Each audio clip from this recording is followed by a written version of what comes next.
I wanted to interview Dr. Maisel because his book, Why Smart People Hurt, was one that helped me see myself at a time when I was feeling invisible.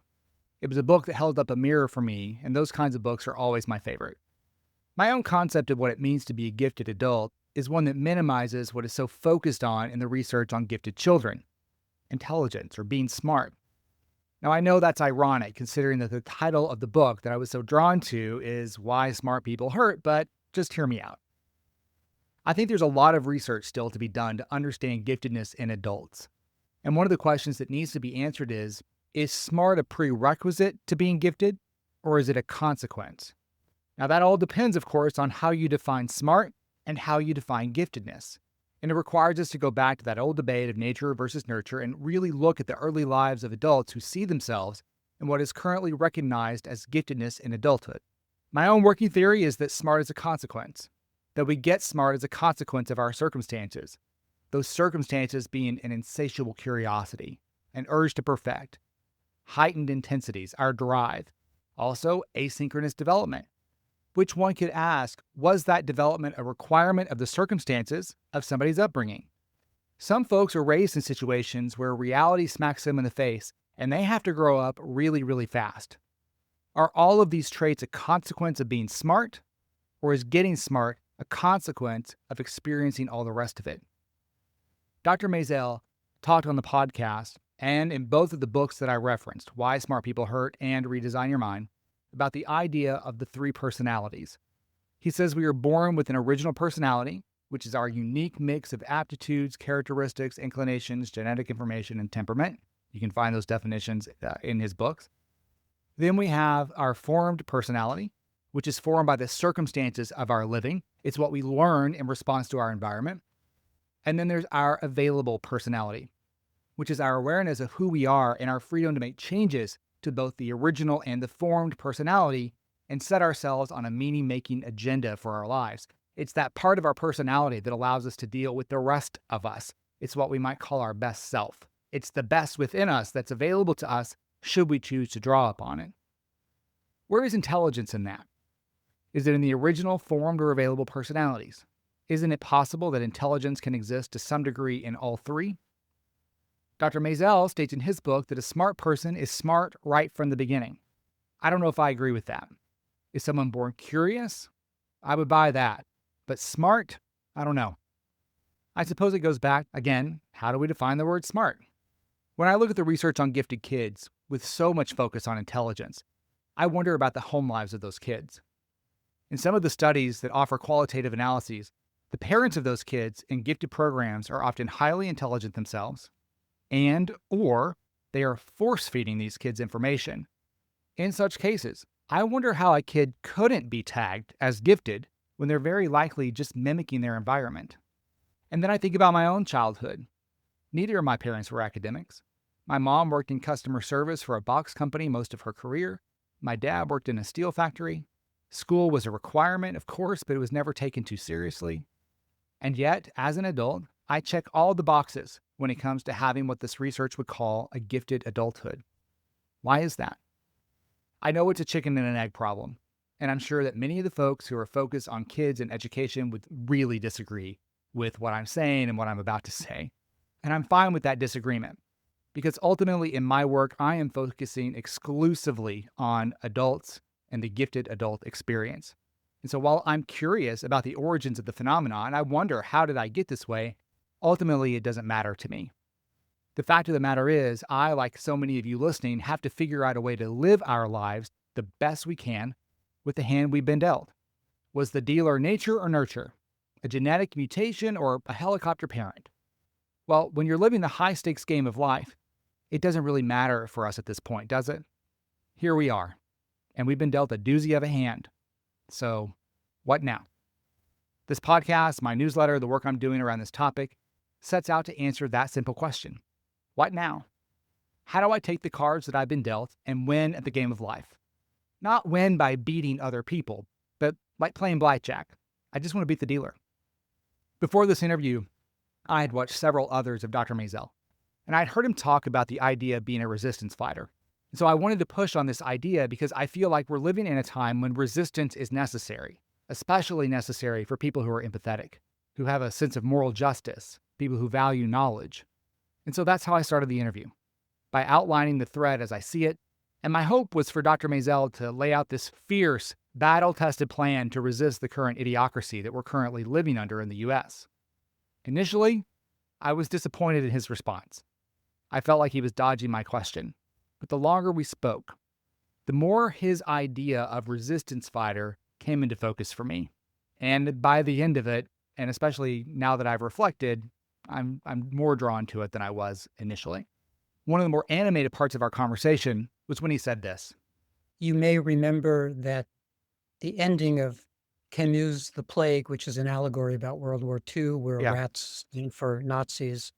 The last sentence of that novel is something like, "The rats always return for the edification of mankind." How can we not know that we know that the rats always return for the edification of mankind. The rats are back. I don't need to know that. Unless there's something to do, I don't know why you would need to know that the rats are back. Unless you were intending to do something with that information.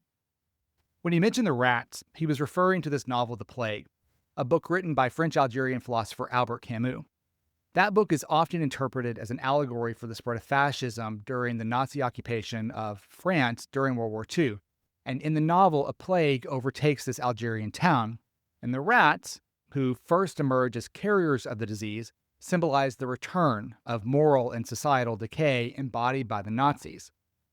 The last very long sentence of that book says this: he knew what those jubilant crowds did not know, but could have learned from books, that the plague bacillus never dies or disappears for good, that it can lie dormant for years and years in furniture and linen chest, that it bides its time in bedrooms, cellars, trunks, and bookshelves, and that perhaps the day would come when, for the bane and enlightening of men, it would rouse up its rats again and send them forth to die in a happy city. In our conversation, I think Dr. Maisel was making the point that through it all, we are wise to remember our life's through line. A few of the questions that you and I have to wrestle with are these. What's the battle you have been given the weapon to fight? What's the battle you have the most energy to endure? Where will your efforts yield the greatest results? And what's the cause worth fighting for? I think it's a natural curiosity to want to know what's going on in the world. And for me, especially as a member of a marginalized community that the rats have historically not been kind to, I have not just a curiosity, but what I feel is a need to know in order for self-protection. I worry a lot about the state of democracy and what its erosion means for people like me. I worry about my nation's standing in the world and what that means for all of us. I'm embarrassed and I'm ashamed when the orange buffoon speaks on the world stage. But my particular skills and abilities, besides showing up to a protest or emailing my representatives or voting, I'm limited. And so I'm learning to adopt Dr. Maisel's assertion. I'm doing good work all day long while not knowing that the cruel people are doing cruel. I don't need to know the news if that costs me my fight against badness over here. So I'm busy fighting. I'm busy on my barricades. you picked your fight, is what I'm hearing. That's right. Since the interview, I've been reflecting on that statement, and it's striking me in a way that I wasn't expecting, while also granting me some permission. What I've been thinking about, and what I think might be a good exercise for you if this is something that you wrestle with, is to give yourself permission to fight your fight. My sitting around worrying about what the orange buffoon did today isn't going to end his presidency. By talking to you, gifted adults, and by doing my part to help you get out of your own way, to embrace your gifts, to understand yourself better so that you can love all of yourself, so that you feel empowered to go out and do great things with your life to make this a better world, that I can do. Maybe my role as a resistance fighter isn't in the destruction, but rather by empowering you, I get to play a part in what comes next, the construction of something better. I'm so impressed with Dr. Maisel's prolific output. He's written more than 70 books and had more than 50 published. That's really, really impressive. For me, this brought up my own fear of putting anything out that isn't a grand slam. And I thought he had some great insight into how to think about what you put out into the world. Most creative folks do not get this idea that they're creating a body of work, some of which will be ordinary, some of which will be miserable, some of which will be excellent. that there's a range in this body of work. They don't get this idea of a body of work. They're so invested in the thing they're looking at and needing it to be marvelous that they forget the long game. And the long game is lots of stuff that's ordinary. Who wants I, to hear that? But that's the truth about process. when you recognize that you have the ability to do great work, and especially when other people recognize that potential, putting something out into the world that isn't top notch is terrifying. Not only will we probably feel embarrassed by the product, but we might also feel normal or average. And as gifted people, we know that normal and average just equals not good enough. Or as Dr. Maisel puts it, miserable. But again, I think he offers a framework for permission when he talks about this idea of a body of work. Since the interview, I've been reflecting on that idea and trying to offer myself some grace. Even in this podcast, I'm trying so hard to just click publish, knowing good and well that the audio isn't perfect or balanced, or that the blue on the promo clips is just a little off. And I drive myself nuts with this kind of nitpicking, or what Dr. Mazel would call self-pestering. All the while, I know that by withholding the work product, I'm not just torturing myself, but I'm also denying someone else the opportunity to gain from my effort. Someone that's probably going to have a lot more grace for me than I'm having for myself. One of the reasons that I started the newsletter and this podcast is because I know that it took too long for me to understand what was going on with me. Multiple therapists, psychiatrists, coaches never identified it because they didn't even know what giftedness in adulthood was. They didn't realize it was a thing. Not their fault.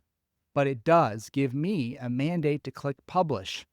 Eventually, you just have to say, fuck your fragile feelings. Would you rather help a person who's suffering or live in fear of some asshole, even when that asshole is living between your ears? Whatever your thing is, click publish. Giftedness is a lifelong developmental process. It's not going away. That knowledge alone should give you some permission to click publish, to create your body of work. Your body of work, because of what your life is going to look like, is going to be so interesting and so different and fulfilling for you and useful to others. So don't deny yourself or those you can serve the opportunity to experience that body of work, to see your growth, to see your path, because your path isn't going to be like anybody else's. Give us all the benefit of experiencing your process as much as your product. Your journey isn't just about what you create. It's about how you live while creating it. The missteps, the breakthroughs, the doubt, the discovery, that's the real gift that you and I can share for people like us. So let your life be the laboratory, your work be the evidence, and your growth the offering. And finally, let's reflect on what Dr. Maisel said about giftedness. Gifted and talented are not words that I either use or like to use. I guess I don't like to use them because they feel a little in need of deconstruction, that multiple ideas are embedded. So one could be talented in some domain, not be a talented person, but be talented at carpentry or whatever. So that's one complication. When I read Dr. Maisel's work, particularly Why Smart People Hurt, and if you are living with giftedness as an adult, I think you'll experience this too. It feels as if he's writing directly to you. As I've mentioned before, I think he does an excellent job of holding up a mirror for us. I agree with him that the words gifted and talented it's a terrible expression. It's a terrible term, especially for adults. But gifted as it's being used right now is a term that includes many things, and yes, it requires deconstruction. But so does the word car. Within a car, there is a steering wheel and a trunk and an engine and a radio. There are lots of parts, but when you put them all together, we all look at it and we say, that's a car. And as I read about and experience giftedness as an adult, I know it's complex. So is giftedness the best word? No. Do we need another word to describe this experience in adults? Yeah. And that's partially because the experience of being gifted as an adult and being gifted as a child is wildly different in the application. A kid who's been identified and labeled as gifted is going to have educators and parents guiding them through the process and helping them understand what they're experiencing, hopefully. That's not the case with adults. We are largely on our own, left to figure it out for ourselves. Maybe measuring intelligence in a kid is necessary. But as an adult, unless you're applying for Mensa, who the fuck cares what your IQ is? These are silly games. A kid is concerned about not fitting in at school, While an adult is trying to figure out how to make their marriage work, gifted kids have folks figuring out how to enrich their learning experience, while a gifted adult is trying to figure out how not to scream at Susan in accounting for her gross incompetence. For kids, giftedness is seen as something to be nurtured. For adults, it's something that has to be managed. Now, all that being said, please do not hear me diminishing the gifted kids experience, but do hear me suggesting, in the strongest terms I possibly can, that giftedness in adults deserves more attention, more focused attention, more research, not as a footnote in the studies that focus on kids. I get why Dr. Maisel doesn't like that term. I don't either. It just doesn't do the gifted experience justice. I really enjoy Dr. Maisel. He challenged me, he made me think, he inspired me, and I hope that this interview did the same for you. I highly recommend the two of his books that I've read, Why Smart People Hurt, especially, and Redesign Your Mind. I also invite you to go to the show notes and submit your comments, questions, and reflections on Dr. Maisel's interview with me. And hopefully I can get Dr. Mazel to come back and answer some of those and respond to you. Thanks you so much for listening, and thank you to Dr. Mazel for playing along and being part of the podcast. Until I see you next time, I'm Chad Peevy. Take care of yourself.